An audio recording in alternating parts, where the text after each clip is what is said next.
mayroon po tayo isang mortality.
Naimbag nga aldaw kada tayo amin, tatang aldaw ket apan tayo jay taltalon, akas makita yo dita, video tayo ket magmagna aktata, hanak nga nakalugan jay, motor nga nagpabagatan.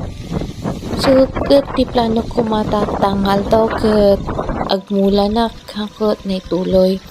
Ket ato yan jay tinalon ni tatang ko nga taltalon, kas makita yo napuraw iti daganan ken dadakkel ti bitaknan oray tataket awan pay latay ti tudo na ket atoy met napbetan nga kuang marikasaket adamet ti nagbagas kadi ijay pagay nga ingmula na tangal daw ket ongoing met iti pinagtarimaan da iti kulungan iti itik akas pundasyon ket ato iti naabutak so nga itatangal daw ket agluto tayo iti masidada nga agtatrabaho iti pundasyon iti poste nga maaramid nga housing iti itik.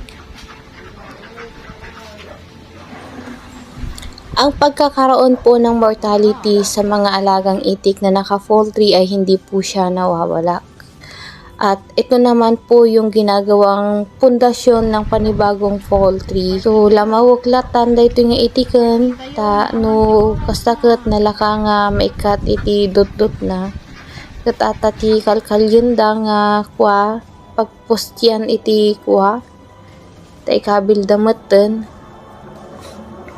bubong iti itik.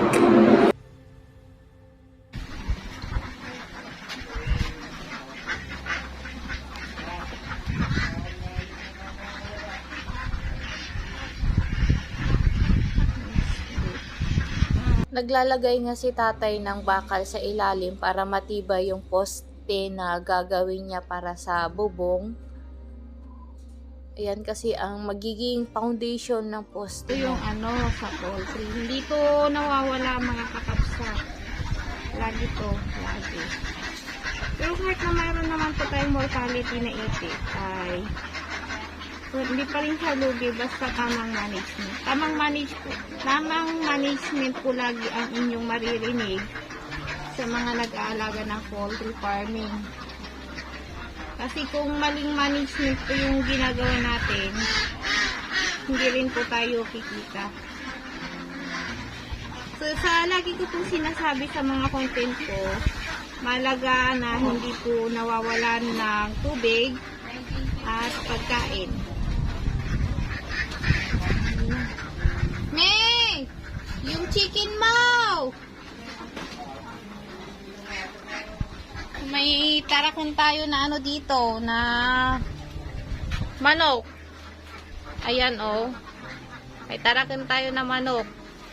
Kinukulong namin yan pero nakakawala. So, sa poultry farming, hindi yan pwedeng pumapasok sa kulungan ng itik. Pero pasaway talaga yung manok na yan. Pasaway.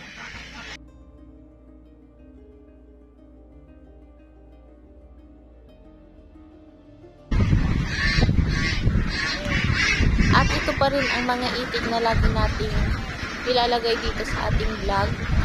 Bali matagal lang nga ito, mga ka-farmers, dahil mula nung pinasok natin ito, hindi pa namin siya napapalitan.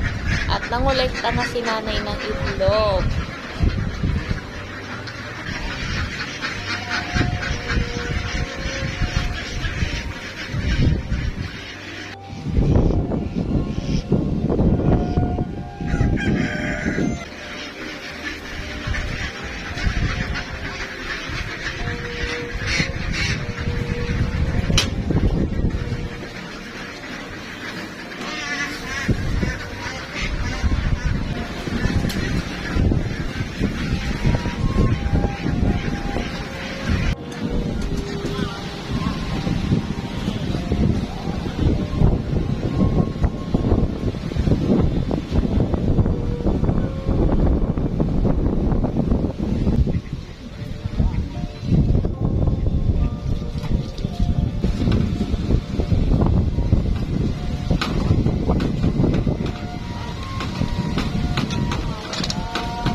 Sa pagkakatay ng itik, mga ka-farmers, ay itong point ko dyan, yan ay napakahalagang maalis ninyo dahil para hindi po maamoy yung lulutuin nating itik.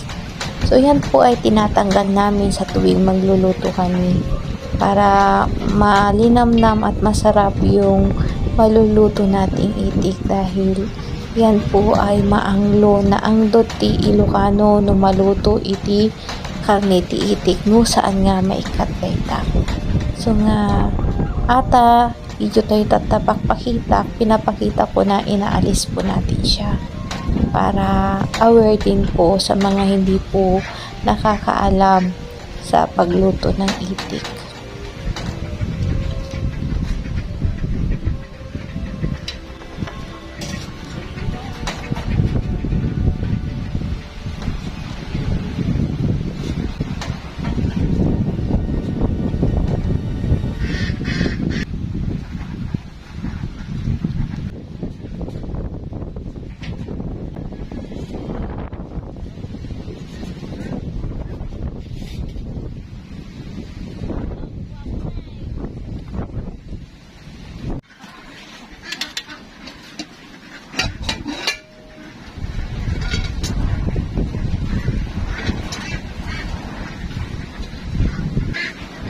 Bawang, luya, paminta, sangkutsa,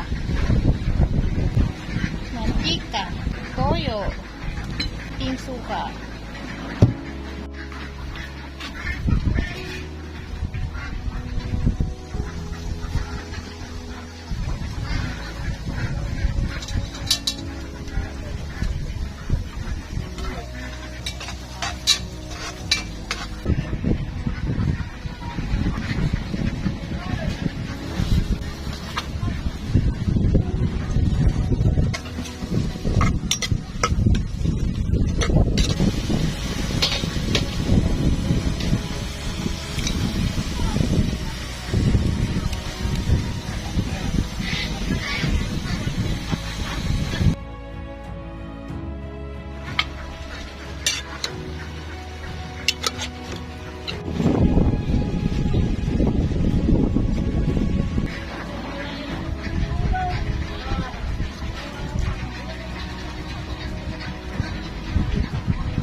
Na yung mas batang edad.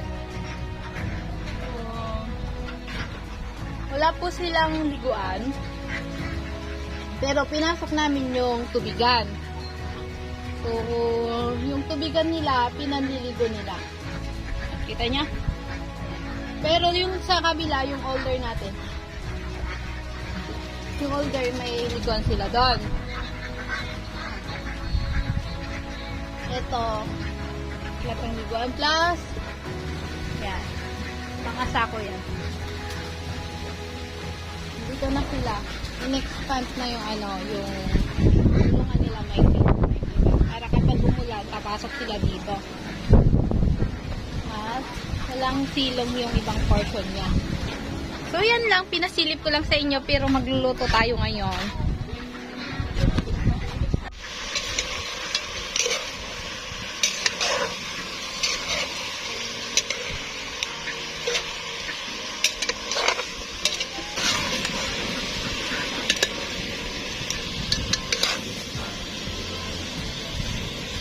Tangkan mo.